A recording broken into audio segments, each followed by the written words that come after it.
Assalamualaikum warahmatullahi wabarakatuh semua. Untuk pelajaran kita hari ini, kita akan mengenali apa itu simpulan bahasa. Tajuk yang akan kita bincangkan pada hari ini ialah program kebun komuniti yang bertemakan kemasyarakatan. Pada akhir pengajaran dan pembelajaran ini, murid mestilah boleh menyatakan sekurang-kurangnya 5 peribahasa yang terdapat dalam teks. Keduanya memberikan maksud 3 peribahasa yang telah diperoleh daripada apa yang kita pelajari. Jadi, apakah itu simpulan bahasa? Simpulan bahasa adalah terdiri daripada 2 perkataan yang membawa maksud yang tidak sama dengan perkataan asal. Setiap perkara yang wujud di dunia mestilah ada kegunaan mereka yang tersendiri. Jadi, apa pula kegunaan simpulan bahasa ya? Simpulan bahasa digunakan untuk menyampaikan hasrat hati, nasihat, teguran, ingatan ataupun sindiran. Jadi, mari kita lihat contoh simpulan bahasa, maksud serta ayat-ayat contoh yang menggunakan simpulan bahasa. Ambil berat bermaksud beri perhatian atau tumpuan. Contoh ayat, ibu mengambil berat akan keadaan adik yang sedang sakit. Ringan tulang bermaksud orang yang rajin bekerja. Contoh ayat, Amir sangat disayangi oleh ayahnya kerana dia seorang yang ringan tulang. Ulat buku bermaksud orang yang rajin membaca. Contoh ayat, Aminah digelar ulat buku kerana rajin membaca walau di mana sahaja dia berada. Durian runtuh bermaksud mendapat keuntungan yang tidak disangka dan berlipat ganda. Contoh ayat, Encik Ahmad membeli rumah baharu setelah mendapat durian runtuh, iaitu saham-saham dibelinya melambung tinggi. Besar hati bermaksud gembira terhadap sesuatu pemberian atau pertolongan. Contoh ayat, Pakcik Razi besar hati kerana anak dan isterinya menolong berkebun. Berganding bahu bermaksud bekerjasama atau bantu-membantu. Contoh ayat, Barisan Hadapan dan seluruh rakyat Malaysia berganding bahu bagi menangani serta memutuskan rantaian pandemik COVID-19 di Malaysia. Ada hati bermaksud mempunyai keinginan. Contoh ayat, walaupun berpendapatan kecil, saya ada hati hendak membuka perniagaannya sendiri suatu hari nanti. Mandi peluh bermaksud bekerja kuat dan bersungguh-sungguh. Contoh ayat, ibu mandi peluh setiap pagi di gerai mencari rezeki untuk membesarkan anak-anaknya.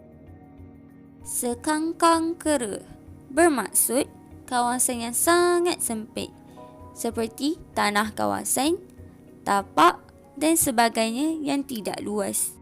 Contoh ayat, hanya tanah sekangkang kera itulah artinya. Berat mulut bermaksud orang yang pendiam.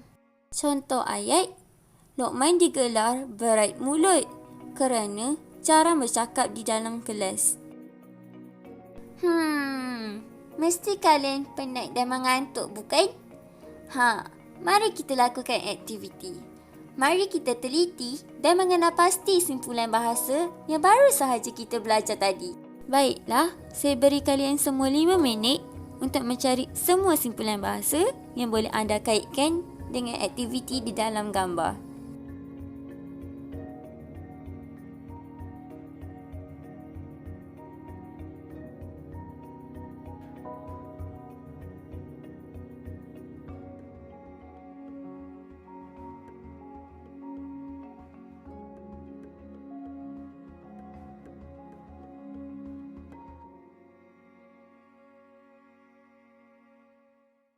Lima minit dah tamat. Kalian selesai mencari semua simpulan bahasa?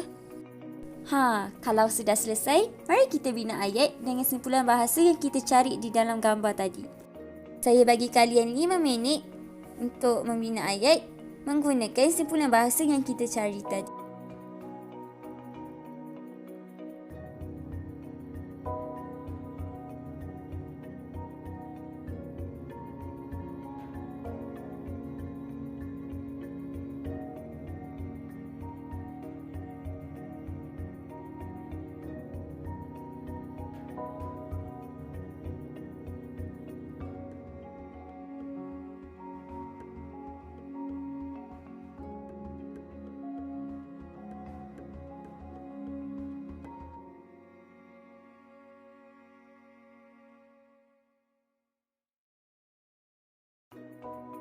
Kalau sudah selesai, mari kita lihat satu persatu situasi di dalam gambar.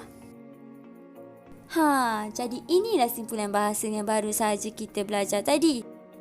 Mari kita lihat gambar yang pertama. Baiklah, di gambar yang pertama kita boleh lihat simpulan bahasa ambil berat.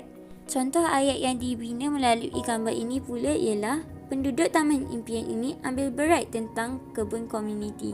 Yang bermaksud bahawa penduduk Taman Impian ini amat memberi perhatian terhadap kebun komuniti di kawasan mereka.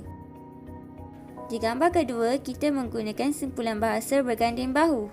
Ayat contoh yang saya bina untuk aktiviti dalam gambar ini ialah saya kagum melihat mereka berganding bahu mengusahakan kebun ini. Yang menggambarkan bahawa anak Encik Hussein kagum melihat mereka bekerjasama mengusahakan kebun komuniti. Pada gambar yang ketiga, kita boleh lihat simpulan bahasa bermandi peluh dan berbesar hati.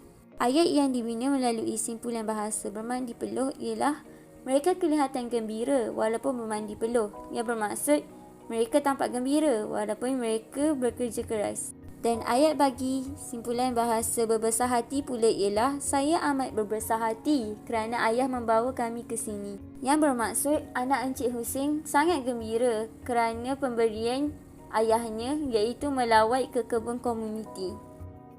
Dan bagi gambar yang terakhir, kita boleh lihat simpulan bahasa sekangkang kera dan menambah hati digunakan di dalam situasi ini. Ayat bagi simpulan bahasa sekangkang kera ialah penduduk Taman Impian telah berjaya mengusahakan tanah sekangkang kera ini. Yang bermaksud penduduk Taman Impian berjaya memanfaatkan tanah yang sempit itu. Ada simpulan bahasa barulah di sini. Menambah hati? Apa tu? Jadi kalian tahu apa menambah hati? Menambah hati bermaksud memikat hati. Mari kita lihat ayat yang dibina untuk simpulan bahasa menambah hati ini. Program kebun komuniti ini telah berjaya menambah hati penduduk di sini. Ia bermaksud program ini berjaya memikat hati penduduk Taman Impian. Jadi di sini ada aktiviti yang perlu kalian selesaikan. Jangan lupa buat di buku latihan. Di sini ada 2 latihan tau. Yang ni latihan pertama dan yang ini latihan kedua. Untuk latihan ini, anda perlu membina ayat selain daripada contoh-contoh yang ditunjukkan di dalam video tadi. Dan ayat yang dibina tidak perlu mengikut gambar yang ada di dalam video tadi.